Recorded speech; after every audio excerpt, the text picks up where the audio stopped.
சிவகங்கை மாவட்டம் மடப்புரம் கோவில் காவலாளி அஜித்குமார் கொலை தொடர்பாக முதற்கட்ட விசாரணையை தொடங்கியுள்ள சிபிஐ அதிகாரிகள் மதுரை மாவட்ட ஆட்சியரை சந்திக்க வருகை தந்துள்ளனர்.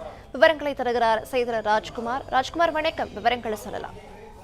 சிவகங்கை மாவட்டம் திருப்புவனம் அருகே மடப்புரம் கோவில் காவலாளி அஜித்குமார் கொலை வழக்கில் டிஎஸ்பி மோகித்குமார் தலைமையிலான சிபிஐ அதிகாரிகள் முதற்கட்ட விசாரணையை தொடங்கினர். உயர்நீதிமன்ற உத்தரவுப்படி விசாரணையை நீதிபதி சாம் சுந்தர்லால் சுரேஷ் விசாரணை அறிக்கையை சிபிஐ அதிகாரிகள் கையெழுத்திட்டு பெற்றுக் கொண்டனர்.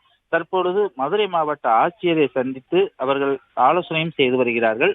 சிவகங்கை மாவட்டம் திருப்புவனம் அருகே மடப்புரம் பத்திரகாளியம்மன் கோவில் காவலாளியாக பணிபுரிந்து வந்த அஜித்குமார் என்ற இளைஞரை கடந்த மாதம் 28ஆம் தேதி தனிப்படை காவல்துறையினர் நகை காணாமல் போனது தொடர்பாக விசாரணை நடத்திய நிலையில் அஜித்குமாரை காவலர்கள் துன்புறுத்தி தாக்கியதில் அஜித்குமார் உயிரிழந்தார். இந்த வழக்கானது சிபிஐ வசம் வழக்கு விசாரணையை ஒப்படைக்கப்பட்டிருந்த நிலையில்தான் இன்று சிபிஐ அதிகாரிகள் முதற்கட்ட விசாரணையை துவக்கியுள்ளனர். பிளே ஸ்டோர் மற்றும் ஆப் ஸ்டோரில் இருந்து பாலிமர் செயலியை QR கோடு மூலம் பதிவிறக்கம் செய்யுங்கள்.